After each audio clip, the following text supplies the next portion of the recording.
اعوذ باللہ من الشیطان الرجیم بسم اللہ الرحمن الرحیم۔ تمام حمد و ثنا اس پروردگار عالم کے لیے ہیں جو عالمین کا پالنے والا ہے۔ درود و سلام ہو محمد وآل محمد علیہ الصلاۃ والسلام پر۔ عزیز ناظرین السلام علیکم ورحمۃ اللہ، آپ سبھی کا استقبال کرتے ہیں۔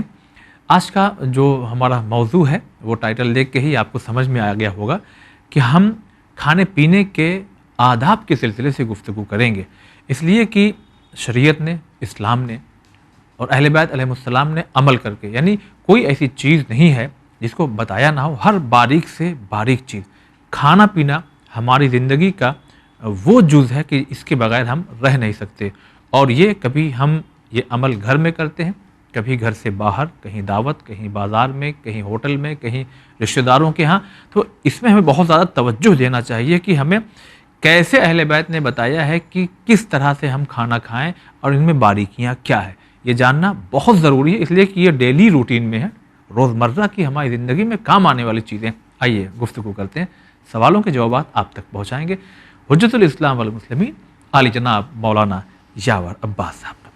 اگر السلام علیکم ورحمۃ اللہ۔ علیکم السلام ورحمۃ اللہ وبرکاتہ۔ یقیناً آج کے اس پروگرام میں اگر ایک ہی سوال کر کے میں خاموش ہو جاؤں تو اس کا جواب آپ دیتے رہیں گے، مگر درمیان میں ہم پوچھتے رہیں گے، لیکن پہلا سوال یہی بتائیے کہ کیا حکم ہمیں ملا ہے، کہ آداب کیا ہے، طریقہ کیا ہے کھانا اگر ہے سامنے تو؟ اعوذ باللہ من الشیطان الرجیم، بسم اللہ الرحمن الرحیم، الحمد للہ والصلاۃ علی اہلہا اما بعد۔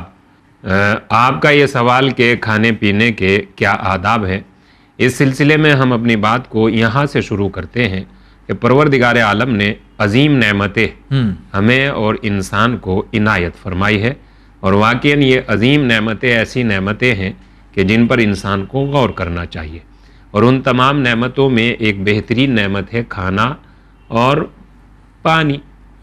اس سلسلے میں یہ کہا گیا ہے کہ کھانا انسان کی وہ بنیادی ضرورت ہے کہ جو اس کی ضرورت ہونے کے ساتھ ساتھ اسے نشو و نما میں اس کی سروائیونگ کا ایک ذریعہ ہے۔ انسان کو کی زندگی کے کاروان کو آگے بڑھانے کے لیے کھانا پینا انسان کی بنیادی ضرورت ہے، مگر اس کھانے پینے کے طریقے کیا ہونے چاہیے، اور اس سلسلے میں انسان کو کتنا غور و فکر کرنا چاہیے۔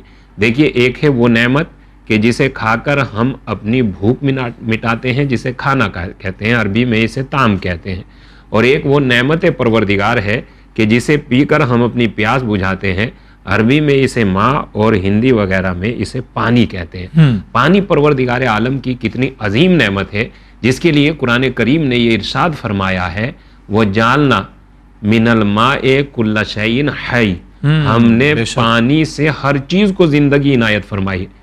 ہر چیز کی ضرورت ہے، پانی ہر چیز کی ضرورت ہے جی، زمین سے آسمان تک اور ان کے درمیان میں جتنی بھی چیزیں پائی جاتی ہے، جس پر بھی چیز کا لفظ صادق آ سکتا ہے، اسی کے لیے پانی ضروری ہے، اور اسی کی زندگی پانی پر ڈیپینڈ ہے۔ لہذا پانی پروردگار عالم کی بڑی عظیم نعمت ہے، اور اس نعمت کو پروردگار عالم نے ہمیں کتنا عنایت فرمایا ہے، اس پر غور کرنے کی ضرورت ہے کہ اگر حساب لگا کر دیکھا جائے تو علماء کرام اور اسکالرز نے یہ بات بیان کی ہے کہ اس پوری کائنات کو اگر 4 حصوں میں تقسیم کیا جائے تو اس پوری کائنات میں 3 حصے پانی اور صرف 1 حصہ زمین ہے، اور اس 1 حصے زمین کے نیچے بھی پانی ہے، صحیح، وہ 1 حصہ زمین بھی پانی ہی کے اوپر ہے۔ تو پانی کتنا زیادہ ہے، مگر اتنا زیادہ پانی اور پروردگار عالم کی یہ اتنی بڑی نعمت، اور اتنا زیادہ ہونے کے بعد اگر یہ سوال کیا جائے کہ اس پانی میں میرا حصہ کتنا ہے، تو یہ ایک سوال ہے۔ واقعاً بڑی عظیم نعمت ہے۔ اس نعمت کے بارے میں اللہ کے رسول نے کیا ارشاد فرمایا؟ اس نعمت کے بارے میں اللہ کے رسول نے یہ ارشاد فرمایا، لا تسرف ان کنتا علی ماء جاری، اگر آپ نہر کے کنارے بھی بیٹھے ہوئے ہیں تب بھی پانی کو برباد نہ کرو۔ دیکھ رہے ہیں آپ کتنی عظمت ہے پانی کی۔ صحیح، اگر آپ نہر کے کنارے بھی بیٹھے ہوئے ہیں تب بھی پانی کو ضائع مت کیجئے، برباد مت کیجئے، ڈونٹ ویسٹ، نہیں کرنے کا ہے۔ ٹھیک، کیوں نہیں کرنے کا؟ اچھا، ایک سوال یہ ہے کہ کیوں نہیں کرنے کا ہے؟ اس لیے نہیں کرنے کا ہے کہ یہ ہر کسی کی ضرورت ہے، اور اگر ہم پانی کو بغیر بات کے برباد کر رہے ہیں تو ہم حق پائمال کر رہے ہیں، ہر کسی کا حق پائمال ہو صحیح، رہا ہے. تو لہذا ہمیں اس حق کی پائمالی کو حفاظت کرنی چاہیے اور اسے بچا کر رکھنا چاہیے. اب وہی سوال پیدا ہوتا ہے کہ اس اتنے زیادہ پانی میں میرا حق کتنا ہے، میرا حصہ کتنا ہے، میرا پارٹ کتنا ہے، مجھے کتنا پانی استعمال کرنا چاہیے. واقعاً اس بات پر انسان کو غور کرنی چاہیے. تو اس کا جواب کیا ہے؟ اس کا جواب یہ ہے کہ اس پانی میں میرا حصہ اتنا ہی ہے جتنی میری ضرورت ہے. صحیح، اگر میں ضرورت سے زیادہ استعمال کر رہا ہوں تو واقعاً میں دوسروں کا حق پامال کر رہا ہوں. ٹھیک، لہذا اس بات کا بڑا خیال کرنا چاہیے. پانی کا واقعاً خاص کر پانی کے سلسلے میں انسان کو بہت محتاط رہنا چاہیے. تو اس سلسلے میں پروردگار عالم نے ہمیں بے پناہ نعمت عنایت فرمائی ہے اور ان نعمتوں کو استعمال کرنے کا ہمیں حق اور اختیار بھی دیا ہے. لہذا جب ہم یہ نعمتیں استعمال کریں تو ان نعمتوں کے استعمال کرنے کا سب سے بہترین طریقہ یہ ہے کہ ان نعمتوں کے بارے میں غور کریں. غور کرنے کے بعد دیکھیے کیا کہا گیا ہے کہ احسان سے محسن تک پہنچا جائے گا. جب جو کام ہمارے ساتھ ہو گیا ہے پہلے ہم اس کام پر غور کریں اور جب کام کی اہمیت ہماری سمجھ میں آ جائے گی تو ہم احسان کرنے والے کی ویلیو ہمارے دل و دماغ میں خود بخود پیدا ہو جائے گی. تو نعمتیں اگر ہم یہ استعمال کر رہے ہیں کہ پروردگار عالم نے بے پناہ ہمیں نعمت عنایت فرمائی ہے تو ان نعمتوں کے سلسلے میں ہماری پہلی ذمہ داری یہ بنتی ہے کہ ہم شکر منعم، نعمت عطا کرنے والے کا شکر کریں. ٹھیک، شکر کرنے کے بعد کیا کریں؟ جب ہم نعمتیں استعمال کریں، کھانا کھانا شروع کریں تو شکر کیا ہے؟ شکر یہ کرے کہ کھانا بسم اللہ سے شروع کیا جائے اور جب کھانا کھانا مکمل ہو جائے تو پھر ہمیں الحمدللہ کہنا چاہیے. یہ ایک ادب ہے. پہلا ادب کیا ہے کہ جب ہم یہ عظیم نعمتیں کہ جن پر ہماری زندگی کا دار و مدار ہے، جن پر ہماری زندگی ٹکی ہوئی ہے، جو ہماری لائف کو سروائیو کر رہے ہیں، جب ہم یہ نعمتیں استعمال کریں تو کیا کریں؟ بسم اللہ سے شروع کریں. جی، اور جب پیٹ بھر جائے یا مکمل ہو جائے کھانا کھانا تو اب ہم الحمدللہ کریں. اچھا الحمدللہ کہیں. اچھا اگر ہم ایسا کہیں گے تو کیا ہوگا؟ اللہ کے رسول حضرت محمد مصطفیٰ صلی اللہ علیہ وآلہ وسلم نے ارشاد فرمایا اگر کوئی انسان اس طرح سے کھانا کھانے کا آغاز کرتا ہے اور اس طرح سے کھانا کھانے کا اختتام کرتا ہے، جی، یعنی اسٹارٹنگ میں بسم اللہ اور اینڈنگ میں الحمدللہ کہتا ہے تو اس کے دوست پر یہ جو دو فرشتے ملائکہ نیکیاں لکھنے والے نیکیاں لکھتے ہیں تو وہ اس کے نامہ اعمال میں بہت زیادہ نیکیاں داخل کرتے ہیں، نیکیاں لکھتے ہیں. تو الحمدللہ اس کے ڈبل فائدے ہو گئے. ایک تو ہم کھانا کھا کر اپنی زندگی کو سروائیو کر رہے ہیں، ہماری جو بیسک نیڈ ہے وہ پوری ہو رہی ہے، اور اس کے ساتھ ساتھ اگر ہم بسم اللہ الحمدللہ سے کھانے کو شروع اور ختم کر رہے ہیں تو ہمارے اعمال میں نیکیاں بھی لکھی جا رہی ہے. یعنی اس سے ہمیں یہ بات پتہ چلتی ہے کہ کھانا صرف بھوک مٹانے ہی کا ذریعہ نہیں ہے، بلکہ اگر ہم چاہیں تو کھانے کے ذریعے سے بھی اپنے نامہ اعمال میں نیکیاں داخل کر سکتے ہیں. جی بالکل آپ نے صحیح فرمایا، اور واقعی ناظرین اس پہ ہمیں توجہ دینا چاہیے، اس لیے کہ ہم کھانا جو ہے دن میں 2-3 دفعہ تو کھاتے ہی ہیں. اچھا یہ ایک ذرا ہم چاہتے ہیں کہ آداب ہمارے ناظرین تک جو تو بہت سے لوگ جانتے ہوں گے مگر پھر بھی پہنچے کہ اب یہ دسترخوان چاہے گھر میں ہے یا کہیں بھی دعوت وغیرہ دسترخوان لگا، اب اس میں ہمیں کن چیزوں کا بہت زیادہ خیال رکھنا چاہیے؟ اچھا اس سلسلے میں یہ ہے کہ جب انسان کھانا کھا رہا ہے تو اسلامی روایت اور اسلامی طریقہ یعنی ایک بہترین اخلاق یہی ہے کہ ہم دسترخوان پر بیٹھ کر کھانا کھائیں، کھانا تناول کریں. اور اس سلسلے میں یہ کہا گیا ہے کہ جب کھانا شروع کریں جی تو ہاتھ دھوئیں، اور ہاتھ دھو کر اطمینان سے، کسی طرح کا کوئی وہ یعنی جلدی بازی نہیں ہونی چاہیے، اطمینان سے دسترخوان پر بیٹھے اور دائیں پہلو بیٹھے. اچھا، دائیں پہلو یعنی رائٹ سائڈ کی طرف زیادہ وزن ہو، اس طرح سے بیٹھ جائے کھانا کھانے کے لیے. اور جب کھانا کھانے کے لیے دسترخوان پر بیٹھ جائے تو پہلا کام کیا کرے؟ بیٹھنے سے پہلے ہاتھ دھلے. ان ہاتھ دھلنے کا فائدہ کیا ہے؟ دیکھیے اس کا ایک پہلا فائدہ تو یہ ہے کہ اگر ہمارے ہاتھوں پر گرد و غبار وغیرہ ہے تو یہ سب ہٹ کر صاف ہو جاتے ہیں، ہاتھ صاف ہو جاتے ہیں.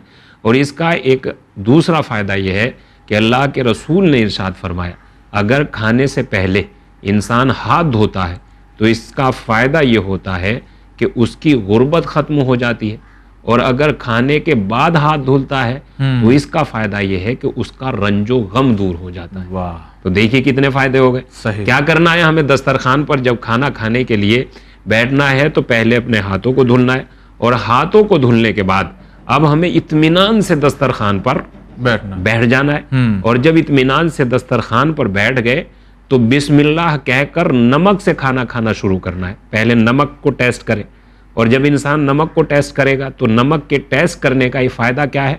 نمک کے ٹیسٹ کرنے کا فائدہ یہ ہے کہ اللہ کے رسول نے یہ بات ارشاد فرمائی ہے کہ اگر انسان کو یہ بات معلوم ہو جائے کہ نمک سے کھانا شروع کرنے کے کتنے فائدے ہیں تو وہ اس کام کو مجرب تریاک پر ترجیح دے گا۔ اچھا، مجرب تریاک یعنی ایسا علاج کہ جو فوراً انسان کو کسی مرض سے ٹھیک کر دیتا ہو، تو اس سلسلے میں یہ کہا گیا ہے کہ نمک کے اس تریاک سے بھی زیادہ فائدے ہیں جو انسان کو کسی بیماری سے بہت جلدی ٹھیک کر دیتا ہے۔ ٹھیک۔ تو انسان کو جب کھانا کھانا شروع کرنا چاہیے تو کیا کرے؟ وہ نمک سے کھانا کھانا شروع کرے، نمک چکھے، نمک کو ٹیسٹ کرے۔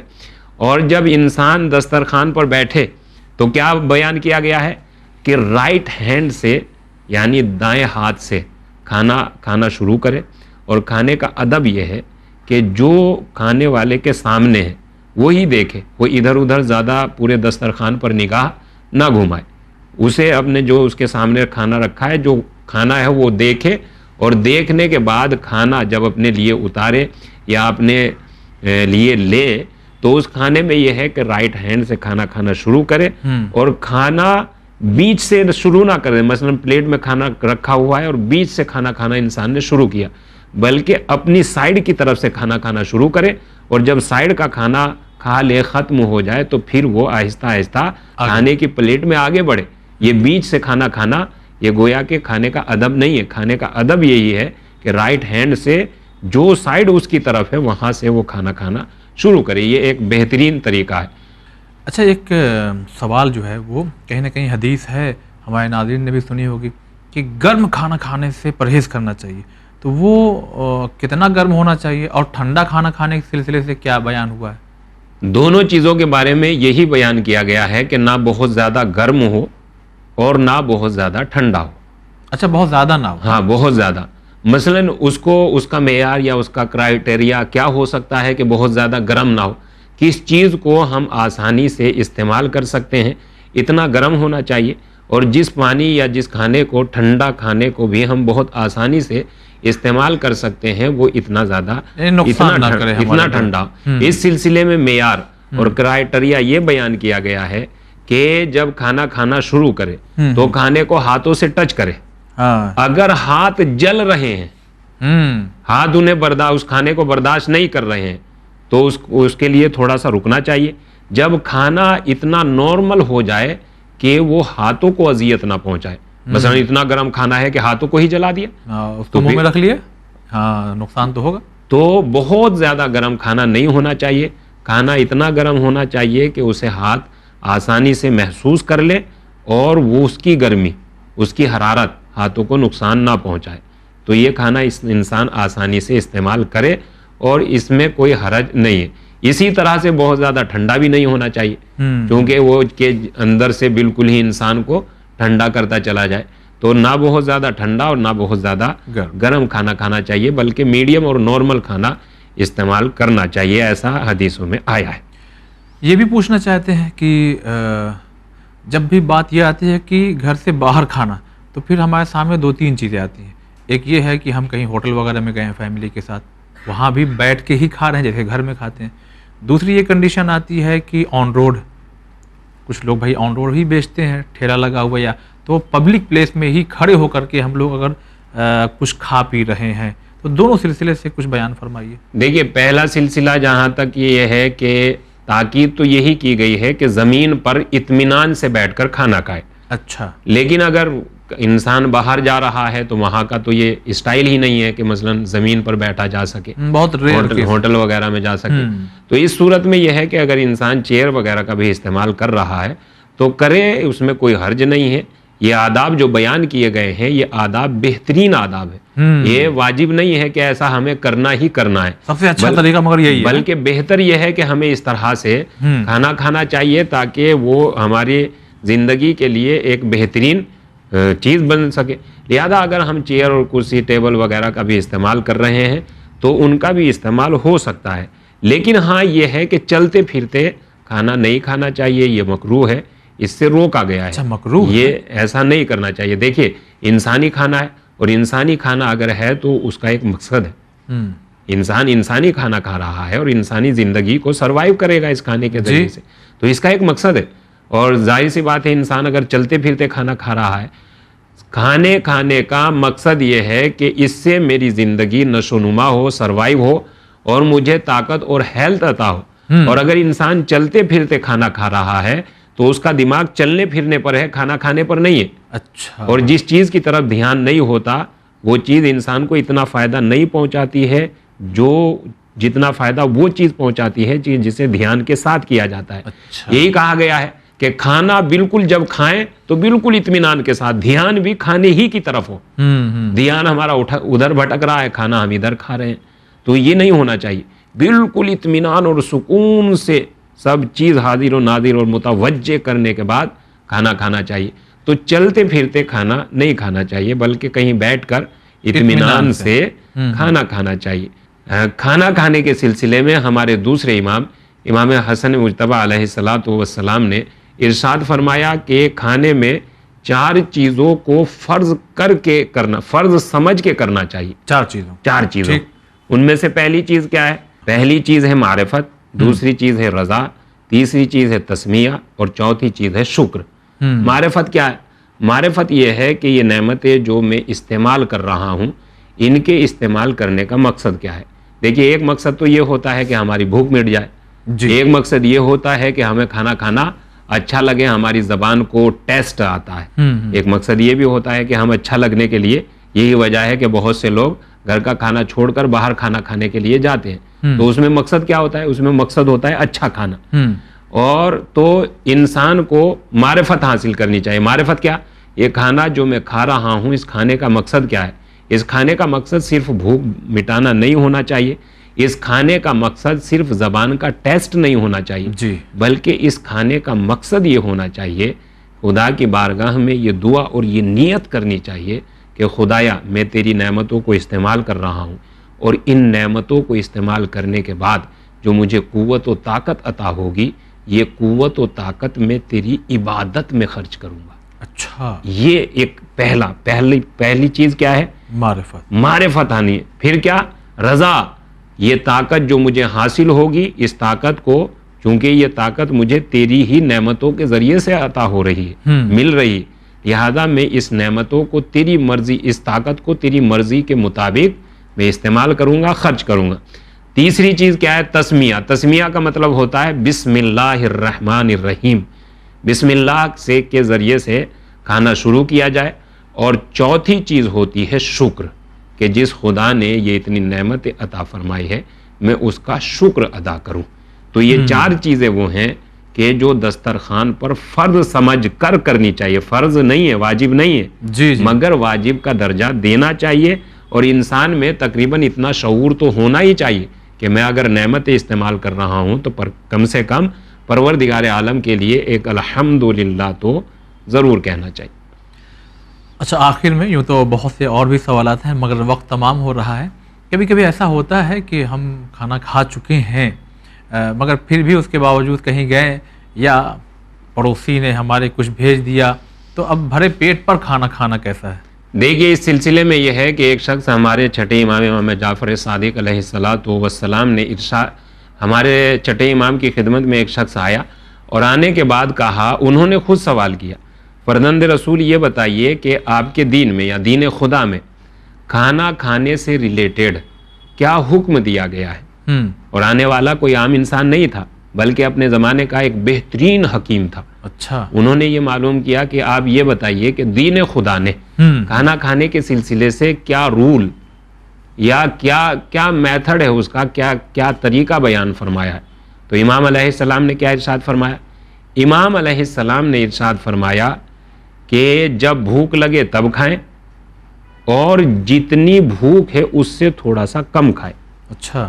کہ ہم دین خدا کے کھانا کھانے سے ریلیٹڈ یہ رول ہے، یہ طریقہ ہے کہ جب بھوک لگے تب کھائیں. جی. ایسا نہیں ہے کہ بھوک مجھے لگی نہیں اور جب بھوک نہیں لگی ہے تو میں بھرے پیٹ پر کھائے پہ کھائے جا رہا ہوں. لیکن ہاں یہ کہ اگر کسی نے اسپیشلی کوئی انوائٹ کر دیا ہے اور وہاں جانا ضروری ہے تو جائیں، شریک ہوں اور ان سے معذرت کہیں بھائی کھانا تو ہم کھا چکے ہیں لیکن ہاں کچھ چیزیں چکھ لیتے ہیں. جی. مثلا کچھ فروٹ چکھ لیتے ہیں یا کوئی آئس کریم وغیرہ، لیکن چونکہ کھانا کھا چکے ہیں تو اب اندر کی بھی وہ جو ایک جگہ ہوتی ہے وہ ہے ہی نہیں. تو لہٰذا اس سلسلے میں یہ کہا گیا ہے. لیکن اگر کوئی دعوت پہ بلائے تو تیاری سے جانا چاہیے. دعوت پہ اگر بلائے اور پہلے سے ہی معلوم ہو تو ظاہر سی بات ہے پھر اس کی دعوت. اس سلسلے میں مولا کائنات دیکھیے کیا عظیم بات ہے اور کس طرح سے بیان کیا گیا ہے. مولا کائنات حضرت علی علیہ الصلوۃ والسلام نے اپنے ایک دینی بھائی کی بڑی تعریف کی ہے اور نہج البلاغہ کی شرح کرنے والوں نے یہ بات بیان کی ہے کہ یہ دینی بھائی جن کی مولا کائنات نے تعریف کی ہے یہ تقریباً جناب ابو ذر غفاری علیہ الرحمہ علیہ السلام. جی. کون ہے؟ جناب ابو ذر غفاری. ان کے سلسلے میں مولا کائنات نے بڑی تعریف کی ہے.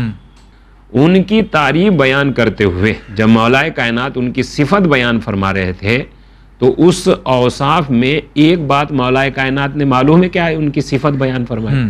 ان کی ایک صفت یہ بیان فرمائی کہ جو مل جاتا تھا وہ کھا لیتے تھے اور جو نہیں ملتا تھا اس کی وہ چاہت نہیں رکھتے تھے. اچھا. اور کبھی اگر انہیں ان کی چاہت کے مطابق مل جاتا تھا تو اتنا ہی کھاتے تھے جتنی ان کی ضرورت ہوتی تھی، ضرورت سے زیادہ کبھی استعمال نہیں کرتے. تو گویا کہ اگر اندازہ لگایا جائے تو مولا کائنات کی نگاہ میں یہ پوائنٹ قابل تعریف ہے کہ جتنی ضرورت ہے انسان اتنا ہی کھائے. اگر میری ضرورت کے مطابق بھی مجھے کھانا مل جائے تو اتنا ہی کھانا چاہیے جتنی ضرورت ہے. اس کے بہت سے فائدے ہیں. پیٹ کو آرام رہے گا، پیٹ کو آرام رہے گا تو انسان کو آرام رہے گا. لہذا اس سلسلے میں یہ ہے کہ انسان کو اس میں بڑی احتیاط کرنی چاہیے. چلیے بہت بہت شکریہ ادا کرتے ہیں. تو ناظرین واقعی ہمیں بہت زیادہ ان تمام باتوں کا خیال رکھنا چاہیے. ڈیلی روٹین میں سے ہے کھانا کھانا اور پانی پینا. ان آداب پر ہماری نظر ہونا چاہیے، اس لیے کہ کبھی ہم پبلک میں گئے، لوگوں کے درمیان اگر ہم یہ ادب نہیں جانتے اور لوگ اگر جانتے ہیں نا تو بہت محسوس فیل بھی کرتے ہیں. لہذا یہ چھوٹی چھوٹی باتیں اس پہ ہمیں توجہ دینا چاہیے. انشاءاللہ پھر سے حاضر ہوں گے کسی خاص موضوع کے ساتھ. السلام علیکم ورحمۃ اللہ.